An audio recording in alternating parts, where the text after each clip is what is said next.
दोस्तों, अगर आप लोगों से पूछा जाए कि 21वीं सदी का सबसे घातक हथियार कौन सा है, तो आप लोगों का एक ही जवाब होगा, परमाणु हथियार। पर दोस्तों, क्या आपको पता है कि कुछ हथियार ऐसे भी है जिनके इस्तेमाल पर पूरी दुनिया ने प्रतिबंध लगा रखा है, यानी ऐसे हथियार जिनका इस्तेमाल युद्ध भूमि में भी करना इल्लीगल है। आज के इस वीडियो में हम आपको ऐसे ही 5 घातक हथियारों के बारे में बताएंगे, तो दोस्तों वीडियो के अंत तक बने रहिए। तो सबसे पहले आप लोगों को ये पता होना चाहिए कि इन हथियारों पर प्रतिबंध कौन लगाता है। ऐसे घातक और खतरनाक हथियारों पर प्रतिबंध लगाती है जेनेवा कन्वेंशन, जिसे जेनेवा संधि के नाम से भी जाना जाता है। जेनेवा समझौता मुख्य रूप से युद्ध बंदियों के मानव अधिकारों को बनाए रखने के लिए बनाया गया था, ताकि युद्ध के दौरान कोई भी शत्रु देश द्वारा बंदी बनाए गए सैनिकों के साथ अच्छा व्यवहार किया जाए। जेनेवा समझौते में 4 संधियां और 3 प्रोटोकॉल शामिल है।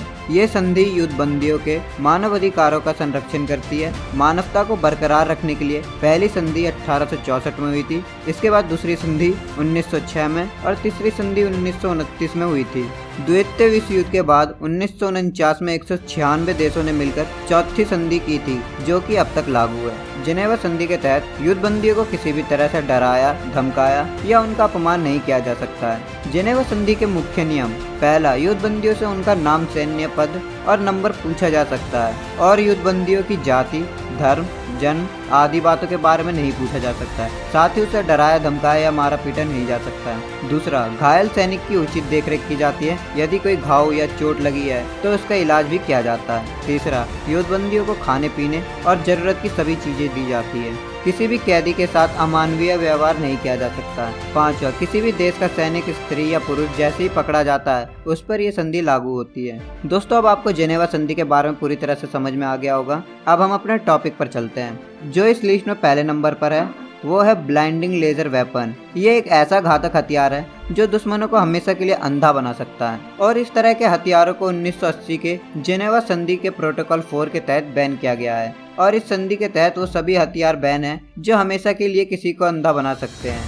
अब आप इस वक्त ये सोच रहे होंगे कि यह हथियार सही में है भी या नहीं। दोस्तों, सन 2014 में एक रिपोर्ट जारी हुई थी जिसमें पता चला था कि अमेरिका के पास कई सारे लेजर वेपन्स हैं जो किसी को भी हमेशा के लिए अंधा बना सकती है, पर अमेरिका इस हथियार का इस्तेमाल नहीं करता है। अमेरिकी मीडिया ने कहा है कि चीन के पास भी ये लेजर वेपन्स हैं जो किसी को भी जीवन भर के लिए अंधा बना सकती है। दोस्तों, अब अगले हथियार के ऊपर चलते हैं, जो है फ्लेम थ्रोवर। दोस्तों, ये ऐसा घातक हथियार है जिसे आपने कई मूवीज और गेम्स में देखा होगा।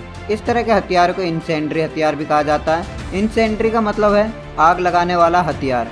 जेनेवा संधि के तहत अब यह हथियार बैन है। हालांकि फ्लेम थ्रोवर पर पूरी तरह से प्रतिबंध नहीं लगाया गया है, पर आप इसका इस्तेमाल अच्छे कामों पर ही कर सकते हैं। मतलब आप इस हथियार का इस्तेमाल ना किसी घर पर कर सकते हैं, ना जंगल में, और ना ही किसी इंसान के ऊपर। अगर हम इस हथियार के इतिहास की बात करें तो प्रथम और द्वितीय विश्व युद्ध में फ्लेम थ्रोवर का काफी इस्तेमाल किया जाता था। इस लिस्ट का अगला हथियार है लैंड माइन्स। जेनेवा संधि के प्रोटोकॉल 1 के तहत मिलिट्री उन लैंड माइन्स का इस्तेमाल नहीं कर सकती है जिन्हें एक्सरे से भी डिटेक्ट नहीं किया जा सकता है। इस लैंड माइन को खासतौर पर फेंस एरिया के बाहर की तरफ लगाया जाता है, और यूनिसेट के एक रिपोर्ट के अनुसार दुनिया भर में अभी भी 110 मिलियन लैंड माइन एक्टिव है, जिनको पहले किसी युद्ध में लगाया गया था, पर वो अभी भी एक्टिव है, जो इंतजार में है कि कोई उस पर पैर रखे और वो फट जाए। और इस रिपोर्ट के अनुसार हर साल इन लैंड माइन की वजह से 100 लोगों की जान जाती है। इसी वजह से अब इन लैंड माइन का इस्तेमाल करना, जिसमें सेल्फ डिस्ट्रक्शन नहीं है, इल्लीगल है। दोस्तों, पर अभी भी ये लैंड माइन्स पूरी तरह से बैन नहीं हुई है, क्योंकि रूस, अमेरिका और चीन ने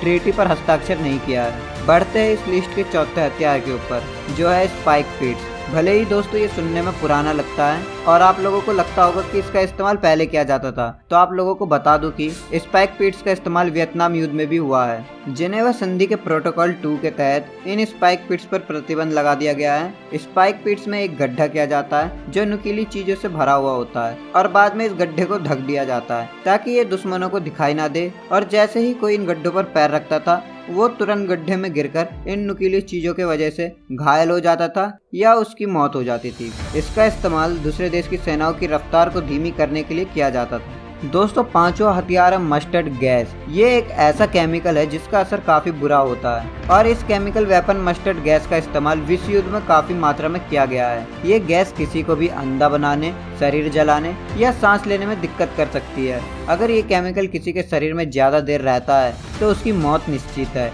इसकी तरह और भी कई केमिकल वेपन है जिसे बैन कर दिया गया है। तो दोस्तों ये थे वो 5 हथियार जिनका इस्तेमाल करना पूरी दुनिया में बैन है। मेरे ख्याल से दोस्तों इन हथियारों पर प्रतिबंध लगाना सही है। आपको क्या लगता है कमेंट बॉक्स में अवश्य बताएं। अगर आपको ये वीडियो अच्छी लगी तो इसे लाइक और अपने दोस्तों के साथ शेयर करना बिल्कुल भी ना भूलें। अगर आप हमसे इंस्टाग्राम और फेसबुक में जुड़ना चाहते हैं तो आप हमें इंस्टाग्राम और फेसबुक में जरूर फॉलो करें। लिंक आपको डिस्क्रिप्शन बॉक्स में मिल जाएगा। अगर आप हमारे चैनल पर नए हैं और आपने अभी तक हमारे यूट्यूब चैनल सब्सक्राइब नहीं किया है तो अभी सब्सक्राइब कर ले। साथ ही बगल में जो बेल आइकन है उसे भी ऑल में क्लिक कर ले ताकि हमारी आने वाली नई वीडियो आप तक सबसे पहले पहुंच सके। तो दोस्तों मिलते हैं नेक्स्ट वीडियो में। तब तक आप अपना और अपने परिवार का ख्याल रखें। जय हिंद, जय भारत।